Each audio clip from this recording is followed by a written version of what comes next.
তোমার মা কি করত যার কারণে আমি এই স্বপ্নটা দেখলাম? ওই যুবকটি উত্তর দিল, আমার মায়ের 3টা খারাপ গুণের সম্পর্কে আমি জানি। ভালো গুণ না, খারাপ অভ্যাস, মন্দ গুণ। এগুলা কি? বললো আমার মা মদ পান করতেন। কি করতেন? মদ পান করতেন। নাম্বার 2, আমার মা গান শুনতেন। এবং নাম্বার 3, আমার মা অন্য নারীদেরকে অপবাদ দিতেন। এই 3টা গুনাহের কথা আমার জানা আছে। তো বললেন আপনি এসেছেন, যদি আরো কিছু জানতে চান, আমার মায়ের একজন খাদিমা আছে যার বয়স 99 বছর, আপনি চাইলে তার কাছে গিয়ে কিছু জেনে আসতে পারেন। তো ওই ব্যক্তিটা ঘরের মধ্যে গেলেন এবং জিজ্ঞাসা করলেন যে মহিলাটি মারা গিয়েছে তার অভ্যাস কি ছিল, তার অবস্থা কি ছিল। তখন ওই বৃদ্ধ মহিলাটি খাদিমাটি কান্না করতে করতে বলল, আল্লাহ পাক ওই মরহুমাকে ক্ষমা করুক, এই বেচারি মহিলা খুবই গুনাহগার ছিল। অতঃপর এটা বলে সেও কান্না করতে রইল। আল্লাহ তাআলা আমাদের উপর দয়া করুক, আল্লাহ সুবহানাহু ওয়া তাআলা আমাদেরকে রহম করুক। এমন গুনাহ যাতে সংঘটিত না হয় দুনিয়ার জমিনের মধ্যে, যেটার কারণে কবরে আযাব ভোগ করতে হয়। তো আমরা কি নিয়ত করতে পারি যে মন্দ আমলের কারণে আল্লাহ তাআলা আযাব দিবেন, ওই মন্দ আমলকে আমরা দুনিয়ায় পরিহার করতে পারি না? ইনশাআল্লাহ। কে কে নিয়ত করে আমরা মন্দ অভ্যাস পরিহার করব?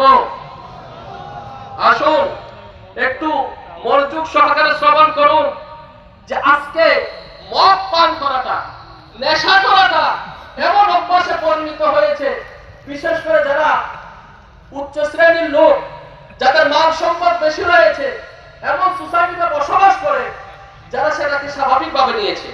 আবার অনেকেই দেখবেন সমাজের মধ্যে, মহল্লার মধ্যে খারাপ সংস্পর্শে গিয়ে অনেকের সন্তান, অনেকের ছোট ভাই এবং অনেক বৃদ্ধ বয়সে উপনীত হওয়ার পরেও নেশাগ্রস্ত হচ্ছে। অথচ নেশা হারাম। আমাদেরকে বুঝতে হবে এই ধরনের গুনাহের কাজের কারণে কবরের মধ্যে আযাব আসবে। আরেকটা অভ্যাসের কথা জানা গেল, যেটা হচ্ছে অপবাদ দেওয়া। আজকে সমাজের মধ্যে, পরিবারের মধ্যে চারিদিকে অভ্যাসটা রয়েছে অপরের বিরুদ্ধে অপবাদ দেওয়া। যে জিনিসটা তার মধ্যে নেই সেটা মিথ্যা অপবাদ দেওয়া। দেখবেন এই ত্রুটিটা নাই, এই ত্রুটিটা আছে বলে ছাড়িয়ে দেওয়া। যদি ওই ত্রুটিটা না থাকে তাহলে মিথ্যা অপবাদ হয়ে যায়। আর যদি ত্রুটি থাকে তাহলে অপরকে বলার মাধ্যমে গীবতের গুনাহ হয়। এবং আরেকটা আমরা জানতে পারলাম যে গানের মতো যে গান, যেগুলোর কারণে কবরের মধ্যে আযাব আছে, গান শ্রবণ করা হারাম। তো আমরা গান থেকে বাঁচতে যদি চাই, মনোযোগ সহকারে সরকারে দু আলম, রহমতে আলম হুজুরে পাক সাল্লাল্লাহু আলাইহি ওয়াসাল্লামের বাণীর উপর আমরা আমল করব, এমন মন্দ অভ্যাস আমরা পরিহার করার জন্য আজকে থেকে প্রস্তুতি নিব ইনশাআল্লাহ। আমরা ইস্তেমায় আসলাম, ইস্তেমায় আসার পর আগের মতো রয়ে গেলাম, তাহলে ফায়দা কি? আল্লাহ তাআলা আমাদেরকে কেমন দয়া করেছেন, আল্লাহ তাআলা আমাদেরকে কেমন রহম করেছেন, সেই বিষয়ে আমাদেরকে জানতে হবে। যদি আমরা না জানি তাহলে আল্লাহ না করুক বরবাদের দিকে চলে যাওয়ার সম্ভাবনা রয়েছে। আল্লাহ সুবহানাহু ওয়া তাআলা এই জবান দিয়েছে কুরআন পাকের তেলাওয়াত করার জন্য। আল্লাহ সুবহানাহু ওয়া তাআলা চোখ দিয়েছে মায়ের জিয়ারত করার জন্য, কাবা শরীফের জিয়ারত করার জন্য, মদিনা পাকের জিয়ারত করার জন্য। আল্লাহ সুবহানাহু ওয়া তাআলা কান দিয়েছে আযান শ্রবণ করার জন্য, ভালো কিছুর জন্য দিয়েছে। আজকে আমাদের চোখ হিফাজত হচ্ছে না, আমাদের কান হিফাজত হচ্ছে না, আমাদের জবান হিফাজত হচ্ছে না। তো আজকে থেকে আমরা নিয়ত করি যে আমলের কারণে ধ্বংস চলে আসবে, ওই ধ্বংসাত্মক কাজ থেকে আমরা নিজেকে বিরত রাখবো ইনশাআল্লাহ। আসুন মুসনাদ আহমদের মধ্যে আসছে 2281 হাদিস শরীফ, সরকারে মদিনা হুজুরে পাক সাল্লাল্লাহু আলাইহি ওয়াসাল্লাম ইরশাদ করেন, আল্লাহ পাক আমাকে সমস্ত বিশ্ব জগতের জন্য রহমত এবং হেদায়েত বানিয়ে প্রেরণ করেছে। আমার নবীকে আল্লাহ তাআলা রহমত হিসেবে প্রেরণ করেছেন, নিয়ামত হিসেবে আমাদের জন্য দিয়েছেন। এটা বড় সৌভাগ্যের বিষয়। শুধু এতটুকুর মধ্যে শেষ করার নাই, বরঞ্চ রাসূল করিম সাল্লাল্লাহু আলাইহি ওয়াসাল্লাম আরো ইরশাদে মুবারাকা করছেন। আসুন আমরা অন্তরের কান দিয়ে শোনার চেষ্টা করি। আল্লাহ রাসূল সাল্লাল্লাহু আলাইহি ওয়াসাল্লাম বললেন, আমাকে সমস্ত বিশ্ব জগতের জন্য রহমত এবং হেদায়েত বানিয়ে প্রেরণ করেছেন। আমাকে মুখ ও হাত দ্বারা বাজানো বাদ্যযন্ত্র এবং এগুলোর সাথে সম্পৃক্ত যন্ত্রাংশ ধ্বংস করার জন্য হুকুম দেওয়া হয়েছে এবং সেই মূর্তিগুলো ধ্বংস করার জন্য নির্দেশ দেওয়া হয়েছে যেগুলো জাহিলিয়াতের যুগে পূজা করা হতো।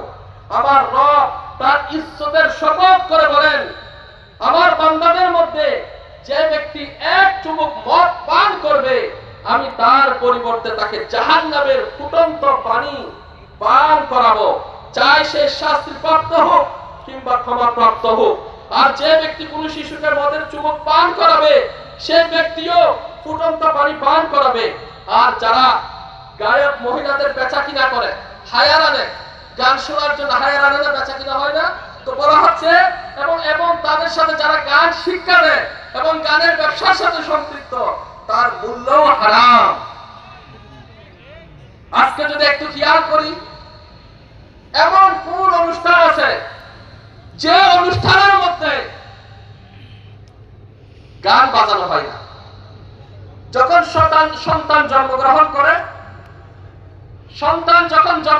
করে তো আকিকার ব্যবস্থা করা হয়। তো ওই আকিকা অনুষ্ঠান হচ্ছে একটা সুন্নত পদ্ধতি রয়েছে, সে অনুষ্ঠানকে কেন্দ্র করে গান বাজানো হয়। আপনাদের এলাকায় বাজানো হয় কিনা? হয়। দেখবেন বিবাহ অনুষ্ঠান, নিঃসন্দেহে বিবাহ একটা পবিত্র অনুষ্ঠান। বিবাহ রাতে, বিশেষ করে মেহেদি রজনীর রাতে কেমন গুনাহের কার্যকলাপ সংঘটিত হয়। কার্যকলাপ সৃষ্টি করার একটা মাধ্যম হচ্ছে গান বাজনার ব্যবস্থা করা।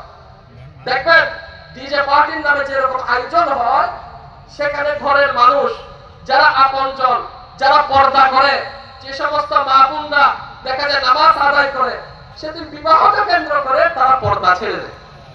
গানের আসরে তালে তালে নাচতে গিয়ে দেখা যায় যার সাথে পর্দা করা ফরজ রয়েছে তার সাথে মিলেমিশে নাচ নাচার মধ্যে চলে যাচ্ছে। তো আল্লাহ তাআলা আমাদেরকে ক্ষমা করুন। আজকে আমরা ইজতেমায় আসলাম, আল্লাহ পাকের প্যারা রাসূল সাল্লাল্লাহু আলাইহি ওয়াসাল্লামের বাণী শুনলাম যে রাসূল পাক সাল্লাল্লাহু আলাইহি ওয়াসাল্লামকে আল্লাহ তাআলা নির্দেশ দিয়েছেন, জমিনে পাঠিয়েছেন এর জন্য যাতে বাদ্যযন্ত্রের সাথে সম্পর্কিত যেগুলো রয়েছে সেগুলো যাতে ধ্বংস করা হয়। তো আমরা ওই বিয়েতে যাব? যে বিয়েতে গান বাজনা হয় সেই বিয়েতে কি আমরা যাব? প্রথমে নিজে, আমার আত্মীয় স্বজনের মধ্যে, আমার ফ্যামিলির মধ্যে আমাকে দেখতে হবে। বিবাহ অনুষ্ঠান হোক, আকিকার অনুষ্ঠান হোক, সেটা কোনো বড় আয়োজন হোক, সাংস্কৃতিক অনুষ্ঠানের নাম দিয়ে হোক, 31 নাইট আস্তে আস্তে দেখবেন বিভিন্ন এলাকার মধ্যে ট্যাগ চালানো হয়, খাবার পাকানো। নিঃসন্দেহে খাবার পাকানো একটা খারাপ কাজ নয়, কিন্তু দেখবে পিকনিকের নাম দিয়ে সেখানেও গান বাজনার আয়োজন হচ্ছে। দেখবেন যখন আপনি ভ্রমণ করবেন, এমন কোন সেক্টর নেই, এমন কোন জায়গা নেই যেখানে গান বাজানো হয় না। তো আল্লাহ তাআলা আমাদেরকে ক্ষমা করুন, আল্লাহ পাক আমাদের উপর দয়া করুন। আমরা আযাব বরদাস্ত করতে পারবো না, এমন ক্ষমতা আমাদের নেই। তো আজকে থেকে পাক্কা আমরা নিয়ত করি যে আমরা যেখানে গান বাজনা হবে সেই গান বাজনাকে আমরা ঘৃণা পোষণ করবো ইনশাআল্লাহ। অনেক সময় দেখবেন অন্তর কাঁদে না, আরে গুনাহের কাজ হচ্ছে, আল্লাহ ক্ষমা করুন। দেখবেন আগে নর্তকী এনে নাচানো হতো, টাকা দিয়ে নর্তকী এনে মঞ্চের মধ্যে নাচানো হতো। ওই নর্তকীর আয়োজনের মধ্যে সাধারণ যুব সমাজের মধ্যে অনেকে মত পাওয়ার প্রস্তুত হয়ে যায়। দেখবেন অনেক গুনাহের কাজ সেখান থেকে সংঘটিত হচ্ছে। আর বর্তমান সময়ে আজকে সোশ্যাল মিডিয়ার জমানায় দেখা যায় মানুষ এমন ভাবে ভাইরাল হওয়ার ধান্দার মধ্যে চলে আসছে, নিজের মা বলেন, বোন বলেন, এদেরকে পর্দার মধ্যে রাখছে না। যেভাবে হোক গানের সাথে তাল মিলিয়ে বিভিন্ন ভিডিও বানিয়ে প্রদর্শন করা হচ্ছে। দেখুন, গুনাহ একটা হচ্ছে আল্লাহ পাকের নাফরমানি হচ্ছে, সাথে সাথে সারা দুনিয়ার মানুষকে গুনাহের সাক্ষী বানানো হচ্ছে। গুনাহ করা এবং গুনাহের সাক্ষী বানানো যতদিন পর্যন্ত এই ভিডিও চলতে থাকবে, ওই গান চলতে থাকবে, কেউ ঘেয়েছে সাথে আপনি জবান মিলিয়েছেন, আল্লাহ ক্ষমা করুক, যতদিন চলতে থাকবে ততদিন গুনাহের মিটার চলতে থাকবে। এখানে একটু ঠান্ডা পড়লে আমরা সুইটার নিয়ে আসছি। রাতে যদি কুয়াশা না পড়ে আমরা প্লাস্টিকের ব্যবস্থা করেছি, নিজ নিজ জায়গা থেকে কম্বলের ব্যবস্থা করেছি একটু আরামে থাকার জন্য, কমফোর্ট ফিল করার জন্য। অথচ আযাব কিভাবে আমরা ভোগ করবো? আল্লাহ পাক আমাদেরকে আযাব থেকে রক্ষা করুন। তো কে কে নিয়ত করে আজকে থেকে গান বাজনার আসলে যাব না? যে দাওয়াত দিক, যে অনুষ্ঠান হোক, বলতো গান বাজনা হলে আমি দাওয়াতে যাব। কে কে পাক্কা নিয়ত করে একটু হাত উঠায়। ইনশাআল্লাহ যদি আজকে নিয়ত করি, আমার রাসূল পাক সাল্লাল্লাহু আলাইহি ওয়াসাল্লাম খুশি হয়ে যাবে। আর দাওয়াত ইসলাম শুধু বয়ান করে সমাপ্তি দিচ্ছে না, আমাদেরকে এলান করছে, হে প্রিয় ভাই, হে প্রিয় বোন, আমাকে কবরের মধ্যে আরামে থাকতে হবে। আমি কবরে যাব, রাসূল পাক সাল্লাল্লাহু আলাইহি ওয়াসাল্লামের আশিক হয়ে যাব। मैं गाने बाजो और फिल्मों दीरामों के गुना। কেউ বলতে পারবে না যে আমার কানে গানের আওয়াজ যায় নাই। গাড়িতে বসবেন সেখানেও গান, মিউজিক। অবাক হয়ে যাবে যে মানুষ মক্কাতে যায় কাবা শরীফ তওয়াফ করার জন্য, মানুষ মদিনায় পাকে যায় সরকার সাল্লাল্লাহু আলাইহি ওয়াসাল্লামের বারগাহে সালাত ও সালাম পেশ করার জন্য, নিজের গুনাহ মাফ চাওয়ার জন্য, ওসিলা বানানোর জন্য। এমন পবিত্র জায়গার মধ্যেও মিউজিকের টুন বেজে ওঠে। যদি আজকে আমার মোবাইলের মধ্যে মিউজিকের টুন থাকে, আমি এখনই পরিবর্তন করব। আমার ঘরে আমি হাজি হই, কাজী হই, নামাজি হই, আমার পরিবার পরিজন যাতে নাচ গানের আসরের সাথে সম্পৃক্ত না থাকে আমাকে খেয়াল রাখতে হবে। দায়িত্ব আমার। যদি এর আগে মত চলে আসে আমাদের কি হবে? কিছুদিন পূর্বে নভেম্বর মাসে ভূমিকম্প হয়েছে না? ইতিপূর্বে কেউ কি দেখেছে এরকম ভূকম্পন বাংলাদেশের মধ্যে? শুনুন, এগুলো কেন আসে? নবীদের সরদার হুজুর পাক সাল্লাল্লাহু আলাইহি ওয়াসাল্লামের বাণী হচ্ছে, শেষ যুগে আমার উম্মতের একটি জায়গা বিকৃত করে বানর এবং শূকর বানিয়ে দেওয়া হবে। সাহাবায়ে কেরাম আলাইহিম রিদওয়ানুল্লাহ আলাইহিম, ইয়া রাসূলুল্লাহ, ইয়া হাবিবাল্লাহ,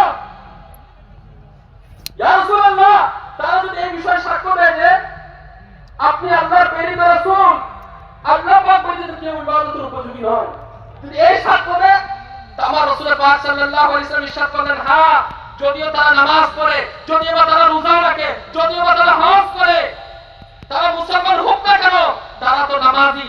কারণ তোমরাও শোনো, হে রোজাদারগণ, তোমরাও শোনো, হে হাজিগণ, তোমরাও শোনো, যদি তোমরা গান বাজনা শোনো তাহলে তোমাদেরকে কি শাস্তি দেওয়া হবে। সুতরাং বারগাহে রিসালাত আরজ করা হলো, ইয়া রাসূলুল্লাহ সাল্লাল্লাহু আলাইহি ওয়াসাল্লাম, এ তো নামাজ পড়ে, এ তো হজ করেছে, এ তো রোজা রাখে, তার অপরাধটা কি? আমার নবী সাল্লাল্লাহু আলাইহি ওয়াসাল্লাম ইরশাদ করেন, তারা মহিলাদের গান শুনবে, তারা ঢোল বাজাবে, তারা মদ পান করবে, খেল তামাশার মধ্যে সময় কাটিয়ে দিবে এবং সকালে তাদেরকে বানর এবং শূকরে পরিণত করে দেওয়া হবে। আগেরকার উম্মতের যদি আপনি ঘটনা শুনেন, এমন অনেক ব্যক্তি যাদের উপর গুনাহ করার সাথে সাথে আযাব এসেছিল, আসছিল কিনা? অনেকের উপর আযাব আসছিল, খাবার মুখে দিচ্ছে পানি রক্ত হয়ে যেত, গুনাহ করেছে তো আসমান থেকে পাথর বর্ষণ হতো। আমরা দয়াল নবীর উম্মত, যে নবী সৃষ্টি না করলে আল্লাহ তাআলা কুল কায়নাত সৃষ্টি করত না, সেই নবীকে পাওয়ার পরে আমরা কিভাবে গুনাহ করি? আমাদের জন্য সবচেয়ে দরদবান কে? আমাদের জন্য সবচেয়ে দরদ বলা হচ্ছে আমাদের নবী। আমাদের নবী সবচেয়ে দরদ বলা কিনা? তো আমরা কি দুনিয়ার মানুষের কথা শুনবো নাকি আমার রাসূলের পাক সাল্লাল্লাহু আলাইহি ওয়াসাল্লামের কথা শুনবো? কার কথা শুনবো? আমার রাসূলের কথা কে কে শুনবে একটু হাত উঠান। শুনবেন? শুনুন, হাদিসে পাকের মধ্যে আসছে, আমার উম্মতের মধ্যে মাটিতে বসিয়ে দেওয়া, পাথর বর্ষণ করা, আকৃতি বিকৃতি করে দেওয়ার মতো ঘটনা ঘটবে। রাসূল পাক সাল্লাল্লাহু আলাইহি ওয়াসাল্লাম তিরমিজি শরীফের মধ্যে হাদিস শরীফের মধ্যে আসছে 519 হাদিসে মুবারাকা আল্লাহ রাসূল সাল্লাল্লাহু আলাইহি ওয়াসাল্লাম এলান করেছেন, অনেক আগে এলান করেছেন যে আমার উম্মতের মধ্যে মাটিতে বসে দেওয়া, পাথর বর্ষণ করা, আকৃতি বিকৃত হয়ে যাওয়ার মতো ঘটনা ঘটবে। একজন মুসলমান আরজ করলো, ইয়া রাসূলুল্লাহ সাল্লাল্লাহু আলাইহি ওয়াসাল্লাম এটা কবে ঘটবে? তো রাসূল পাক সাল্লাল্লাহু আলাইহি ওয়াসাল্লাম বললেন, যখন গায়ক মহিলারা বাদ্য যন্ত্র প্রকাশ হবে, মদ পান করা হবে। আজকে যদি দেখেন চারিদিকে গানের আসর, মানুষ প্রস্তুতি নিচ্ছে 31 ডিসেম্বরে গুনাহ করার জন্য। পর্যটক কেন্দ্রগুলো গুনাহে ভরপুর হয়ে যায়, নিজেকে রক্ষা করা খুবই মুশকিল হয়ে যায়। তো যেখানে কার্যকলাপে গুনাহ হয়, সেখান থেকে নিজেকে এবং নিজের পরিবার পরিজনকে বাঁচাতে হবে। আমরা কি বাঁচাতে পারবো? শুনুন, তখনই বাঁচানো যাবে যদি বলা হয় ঘরের মধ্যে এই ছাদটা কিছু দশে পড়বে, তো কিয়ামতের দিন তার গানে গলিত সীসা ঢেলে দেওয়া হবে। যদি চোখের মধ্যে একটা বিন্দু পরিমাণ চোখের মধ্যে যদি একটু বালি পড়ে বরদাস্ত হয়, যদি কানের মধ্যে যদি একটু পানি প্রবেশ করে আমরা বরদাস্ত করতে পারি না, কাল কিয়ামতের দিন কানের মধ্যে গলিত সীসা ঢেলে দেওয়া হবে। আলা হযরত ইমাম আহলে সুন্নাত মুজাদ্দিদ দ্বীন মিল্লাত ইমাম মুহাম্মদ রাজা খান রাহমাতুল্লাহ আলাইহি বলেন, বাদ্যযন্ত্রের সাথে গান গাওয়া, গান শোনা উভয়টি হারাম। আপনাদেরকে একটা অ্যালার্ট করছি, আমরা তো ভালো হয়ে চলতে চাই। দেখবেন কোন বক্তা যখন সুন্দর ভিডিও, সুন্দর কথোপকথন বলে, সেটার মধ্যে মিউজিক লাগিয়ে দেওয়া হয়। মোবাইল সুন্দর সুন্দর বয়ান আসতেছে, এর মধ্যে কি লাগিয়ে দেওয়া হয়? মিউজিক লাগিয়ে দেওয়া হয়। অনেক নাতে মুস্তাফা চলতেছে, পবিত্র নাতে মুস্তাফা, এর মধ্যে মিউজিক ঢুকিয়ে দেওয়া হয়েছে। আর কোথায় যাবেন? মিউজিক কিভাবে মানুষ কিভাবে মিউজিকের সাথে সম্পৃক্ত হয়ে যাচ্ছে, গান বাজনার সাথে। ভালো জিনিস, এই ভালো জিনিসের ভিতরে মিউজিক ঢুকিয়ে দেওয়া হচ্ছে। তো আমরা অ্যালার্ট থাকবো, গান বাজনা যেখানে, আমরা নাই সেখানে। গান বাজনা যেখানে, আমরা সেখানে নাই। বাঁচতে হবে ভাই, কারণ আমাদেরকে একদিন মরতে হবে। আমাদেরকে মরতে হবে। তো মরার আগে প্রস্তুতি গ্রহণ করি। আমার রাসূল পাক সাল্লাল্লাহু আলাইহি ওয়াসাল্লাম যে নির্দেশনা দিয়েছেন সেটা মোতাবেক আমল করি। যদি কেউ গান শুনে, তার অপকারিতা কি? শুনুন, নাম্বার 1, গান শোনার কারণে আল্লাহ তাআলা রাসূলের অসন্তুষ্টিমূলক কাজ। গান শোনার কারণে অন্তর অর্থাৎ রূহ দুর্বল হয়ে পড়ে। গান শোনার কারণে কলব অন্ধকার হয়ে যায়। গান শোনার কারণে মুসলমানদের যে ঈমানের স্বাদ, ঈমানের যে রূহানিয়ত, সেটা কমে যায়। যার কারণে মানুষ মন্দ কাজের দিকে ধাবিত হয়, সুসাইড করার মতো সিদ্ধান্ত মানুষ নিয়ে ফেলে। আল্লাহ তাআলার পানাহ, নিজের কানের যে শ্রবণ শক্তি সেটাও কমতে শুরু করে। তো যেখানে দুনিয়াবি খারাপ আছে, আখিরাতের অমঙ্গল আছে, সেই কাজকে আমরা করব না। আজকে কিছু মাইন্ড করিয়েন না। যদি আমরা একটু দেখি, নিজের পরিবারের দিকে একটু চোখ দিই। ছোট ছোট বাচ্চাদেরকে ট্রেনিং দেওয়া হচ্ছে, ছোট ছোট বাচ্চাদেরকে প্রশিক্ষণ দেওয়া হচ্ছে, ভিডিও বানানো হচ্ছে, বাবা একটু গাও, বাবা একটু নাচো। কেন? পরিবারের শিক্ষা। তোমরা তোমাদের সন্তান সন্ততিকে আমি নবীর মহব্বতের শিক্ষা দাও। আমার রাসূল সাল্লাল্লাহু আলাইহি ওয়াসাল্লাম আগে জানিয়ে দিয়েছেন। তো আমরা আমাদের পরিবারকে কিসের শিক্ষা দিব? রাসূল পাক সাল্লাল্লাহু আলাইহি ওয়াসাল্লামের মহব্বতের শিক্ষা দিব। গান বাজনা থেকে বিরত রাখার জন্য প্রথমে সন্তানদেরকে প্রশিক্ষণ দিব, নিজের মাধ্যমে। নিজে বিরত থাকবো, নিজের পরিবারকে বিরত রাখবো ইনশাআল্লাহ। শুনুন, এমন একটা কথা বলতে যাচ্ছি, অন্তরের কান দিয়ে শুনুন। যারা ইজি ভাবে নিয়ে নেয়, কি করে? ইজি ভাবে নিয়ে নেয়। কিতাবের মধ্যে আসছে, কুফরি কালাম সংক্রান্ত প্রশ্নোত্তর আমির আহলে সুন্নাতের কিতাব, যেটা 524 পৃষ্ঠার মধ্যে আসছে।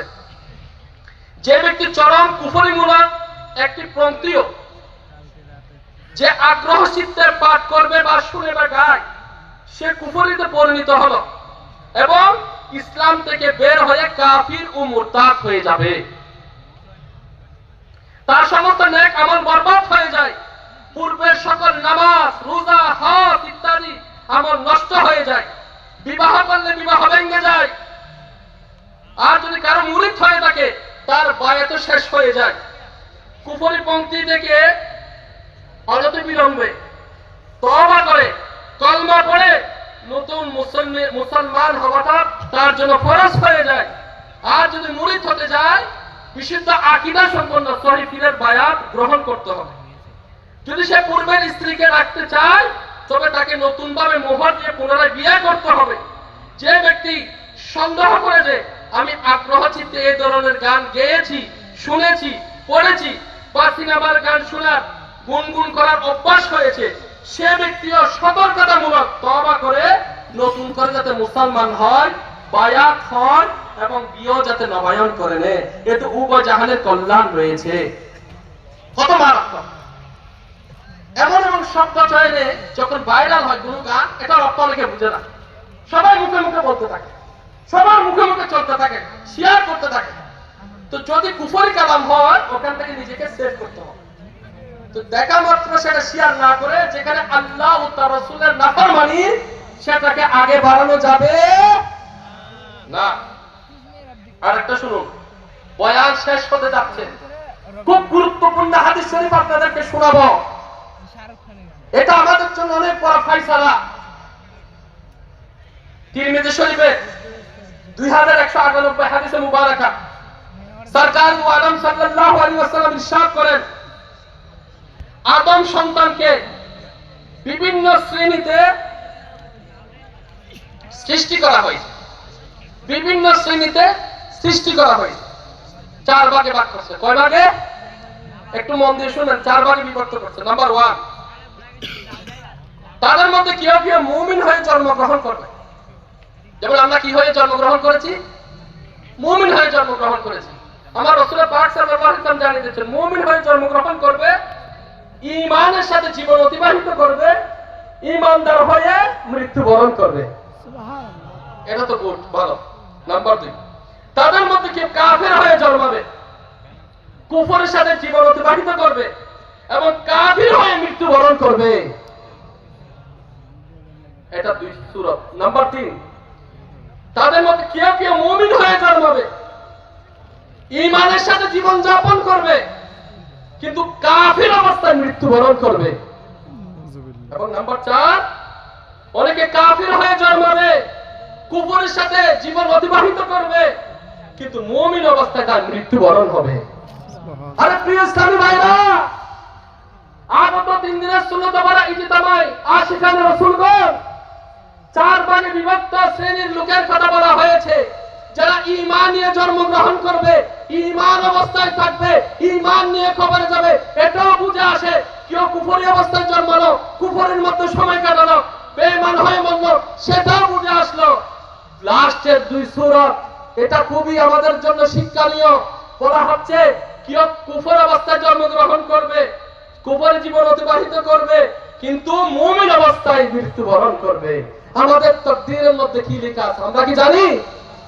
আপনি কি জানেন? বলা হচ্ছে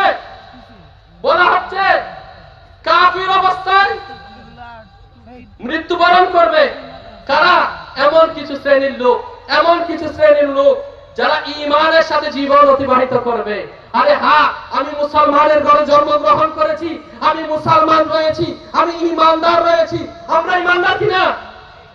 একটু হাত উঠিয়ে বলুন, আমরা ঈমানদার কিনা? আমরা সাক্ষ্য দিচ্ছি আমরা ঈমানদার কিনা? আমরা আল্লাহকে এক মানি কিনা? তার রাসূলের পর ঈমান এনেছে কিনা? সাক্ষ্য দিয়ে দিলাম। এবার সতর্ক, আল্লাহ রাসূল সাল্লাল্লাহু আলাইহি ওয়াসাল্লাম এক শ্রেণীর লোকদেরকে সতর্ক করেছেন, ঈমানের সাথে জীবন অতিবাহিত করবে আর শেষটা কিভাবে হবে? কিও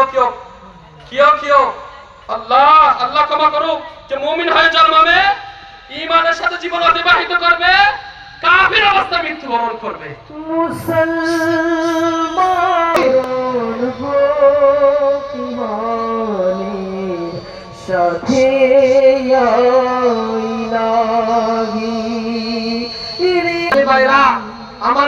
কথা হচ্ছে এটাই যে আল্লাহর দরবারে দোয়া করতে হবে। মওলা, ইস্তেমায় এসেছি, সুন্নাতের দাওয়াত দিয়েছি, গান বাজনা থেকে বাঁচার চেষ্টা করেছি, সব তো করেছি মওলা, তকদিরের মধ্যে কি আছে তো জানি না। আল্লাহ মওতের সময় যাতে কলমা নসিব হয়ে যায় মওলা। আল্লাহর দরবারে দোয়া করতে হবে কিনা? আরে বলি আল্লাহ বুজুর্গগণ নিজের ব্যাপারে আল্লাহকে ভয় করতেন, আর আমরা তো নাফরমানি করার পর কিভাবে আশা রাখি? আরে আল্লাহর দরবারে মহান। আল্লাহ চাইলে যে কাউকে ক্ষমা করে দিতে পারে, আবার যে কাউকে পাকড়াও করতে পারে। তো নিয়ত করে ইনশাআল্লাহ দাওয়াত ইসলামের প্রিয় মহলে নিজেকে সম্পৃক্ত রাখবো ইনশাআল্লাহ।